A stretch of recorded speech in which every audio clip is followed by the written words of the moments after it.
Fire signs, tignan po natin kung ano yung mensahe para sa iyo ngayong araw. Keep in mind po na ito ay general reading lamang, so hindi po lahat ay makaka-relate, so be open-minded. Sa mga hindi pa po nakasubscribe dito sa ating channel, please subscribe na po kayo and pa-like na din po ng ating video.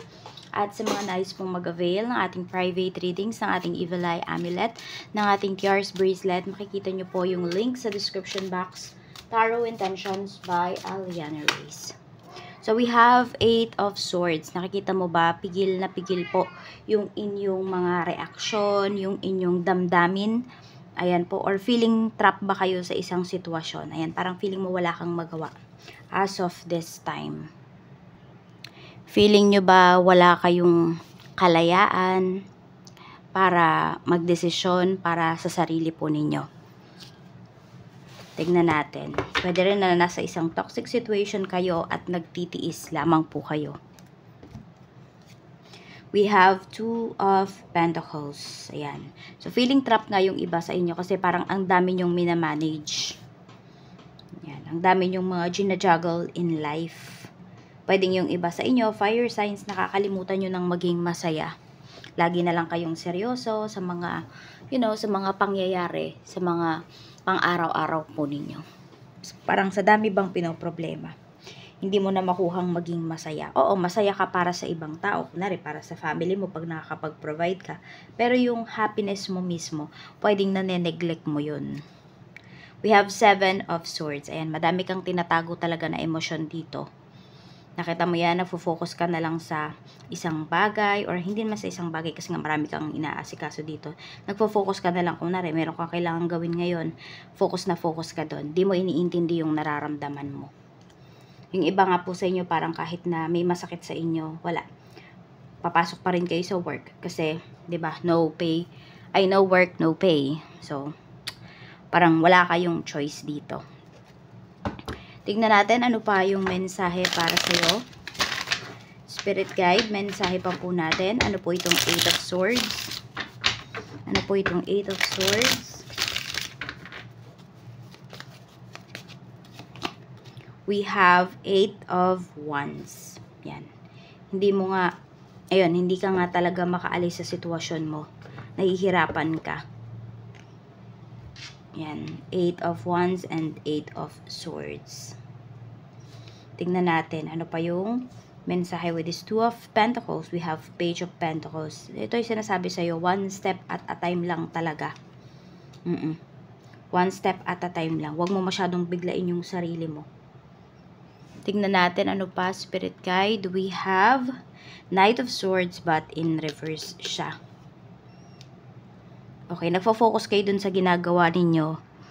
Pero, pwede po na, ayun, wala kayong eagerness. Napipilitan lang kayo. Ayan po. More on yung iba sa inyo. Napipilitan lang kayo sa mga ginagawa po ninyo pang araw-araw. Yun nga, sabi ko nga diba sa inyo, parang feeling nyo ngayon is wala kayong choice. Kailangan nyo gawin yung mga bagay-bagay na to kahit hindi naman kayo masaya, kahit hindi kayo nag-e-enjoy. Tignan natin energy pagdating sa family. We have 4 of Pentacles. Meron tayong 3 of Cups. So, meron bang party, meron bang okasyon sa bahay, ganyan sa family members po ninyo. So, meron kasi dito parang nagtitipid. Oo. So, sabihin natin, may magbo-birthday sa family. Fire signs.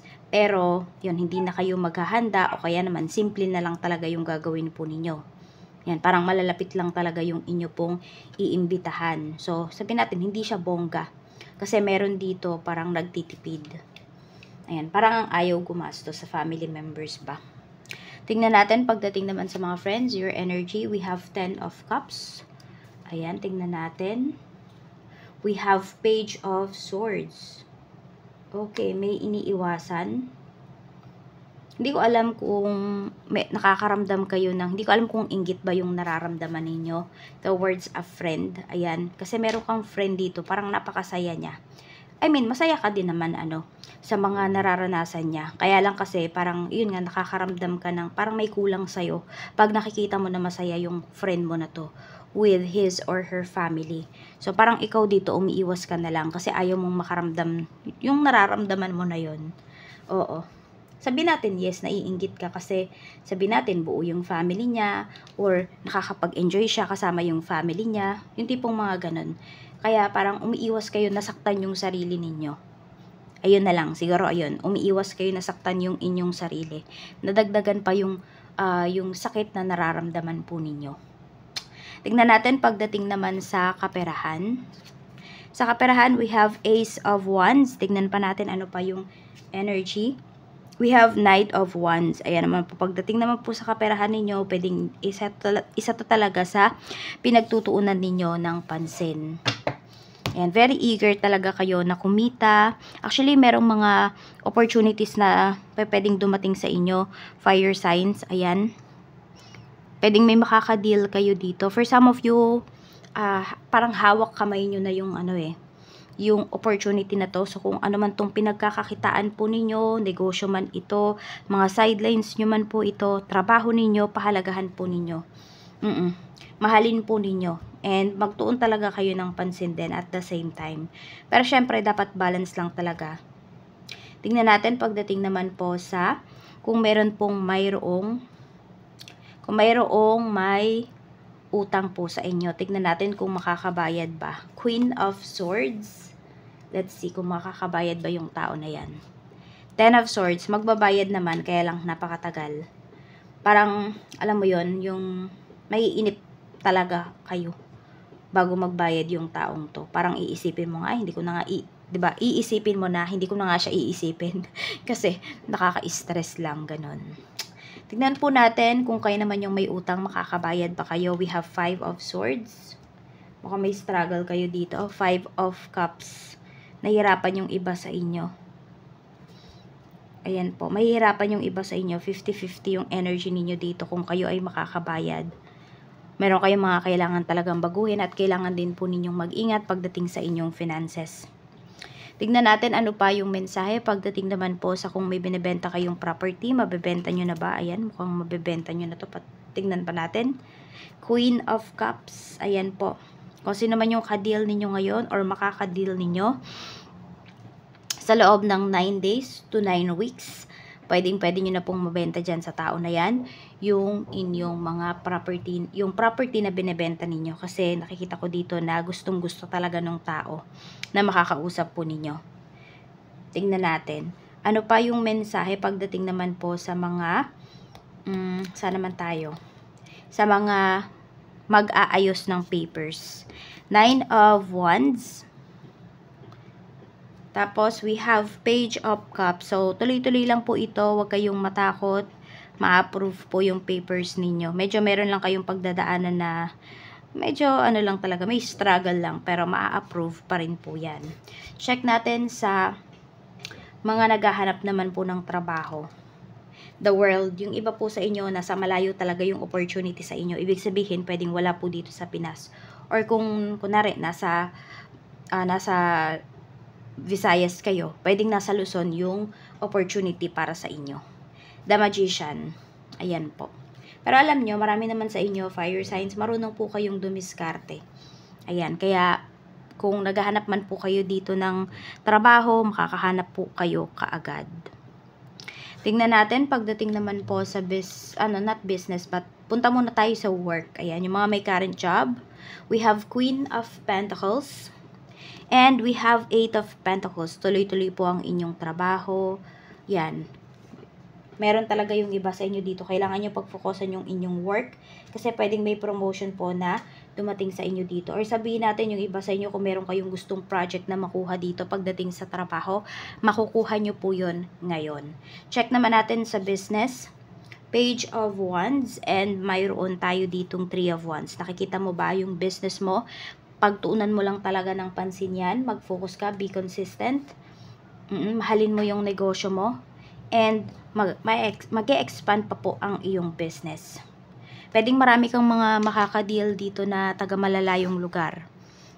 Yung iba nga sa inyo, pwedeng makapunta pa. Yung mga produkto ninyo, pwede pang makarating yan sa abroad. Maganda po. Tapos, pwede rin na dahil dito sa business ninyo is kayo po ay makakapag-travel. Hindi nga lang yan agad-agad ha. Baka naman kasi yun yung iniisip ng iba sa inyo. It will take some time. Pero pwede po kayong madala ng negosyo ninyo sa ibang bansa or makapag-travel kahit dito lang sa Pinas. Sa mga single naman po, tignan natin. Sa mga single, we have 5 of Cups.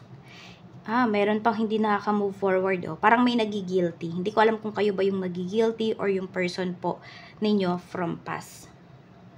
Kaya hindi pa nakaka-move forward. Okay? May energy dito na ayaw ng pagbabago. Tingnan po natin sa mga in a relationship. We have 8 of Cups. And we have 5 of Pentacles. Okay, pagdating naman po dito sa mga in a relationship, pinapakita dito marami na kayong mga napagdaanan ng person mo, marami na kayong na-survive na mga circumstances. So, matatag na kayo dito. At saka nakikita ko, hindi kayo basta-basta nakikinig sa mga sabi-sabi ng ibang tao. Ibig sabihin ko ba is, mas pinapakinggan po ninyo yung nararamdaman ninyo, yung kayong dalawa, yung kung ano yung mayroon kayo.